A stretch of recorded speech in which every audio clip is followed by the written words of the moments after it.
Yamaha's WR250F is another awesome woods bike. We're going to take it, throw some things on it, and see if we can't make it a little better than it came from the factory.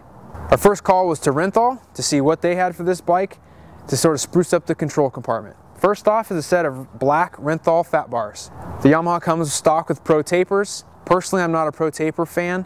These fat bars are also the 1.1/8" diameter, so they have some extra rigidity and strength. They're going to resist crash damage a little bit better, and that's always something that you need when you're trying to weave your way through tight trees.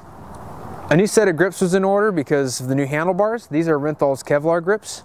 These things are super durable. They have a real cool look to them. Those are great. Their half waffle design is one of my favorites in terms of comfort and durability over time. In order to provide a little bit of protection against the brush, we installed a set of the Renthal Moto handguards. These are a flag style handguard.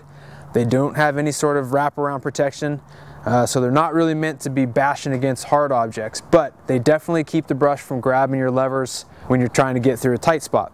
What I really like about these is that they have some level of adjustability. They've got two options here on the front flag style guard, so you can move it in or out. Another thing that's nice about these handguards is that they can be mounted over the handlebars or underneath, depending on what bike you have, and that gives them a very universal appeal. Renthal provides a small plastic spacer, which actually came in very handy, gave us that little extra room needed to clear the underside and give us enough room to where our levers could still be placed down in a comfortable riding position. One of the things that we don't like about this handguard system is that they kind of clutter up this area of the handlebar.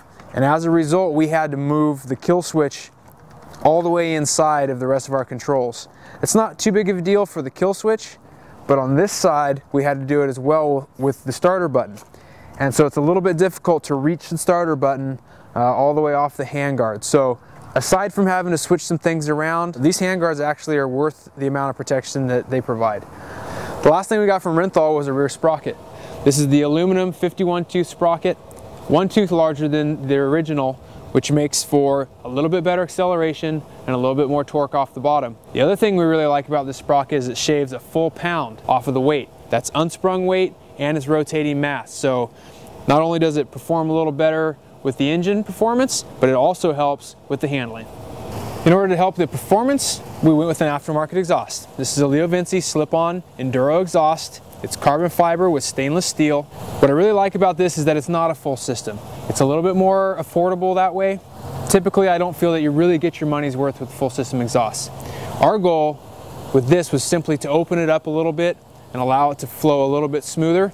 This does that by offering two different inserts in the end. It has a spark arrestor and it also has a quiet insert. We took that quiet insert out, helps allow it to flow a little smoother. And this pipe really does help a little bit overcome the bog that this motor sort of has. It doesn't eliminate that bog. We still need to work with the jetting a little bit, but it increases the power. It sounds a little bit better, and that's a step in the right direction. There was a snafu with the pipe, however. The stock unit uses a graphite spacer where the mid pipe meets the header. The Leo Vinci is supposed to come with one, but it didn't. Our solution to that was to get some heat tape. We were able to wrap it around and build it up to where it created a seal. However, obviously it's not ideal. The Yamaha is an actually pretty easy project bike because it has some really nice features that come stock. The chain is an O-ring quality chain. It comes with a skid plate. We don't have to worry about that. It's got nice wide foot pegs. It actually has a measure of bracing on the radiators. So this bike really doesn't need a lot of the stuff that you might find with other motorcycles on the market. But stay tuned and we'll see how this Yamaha performs moving forward.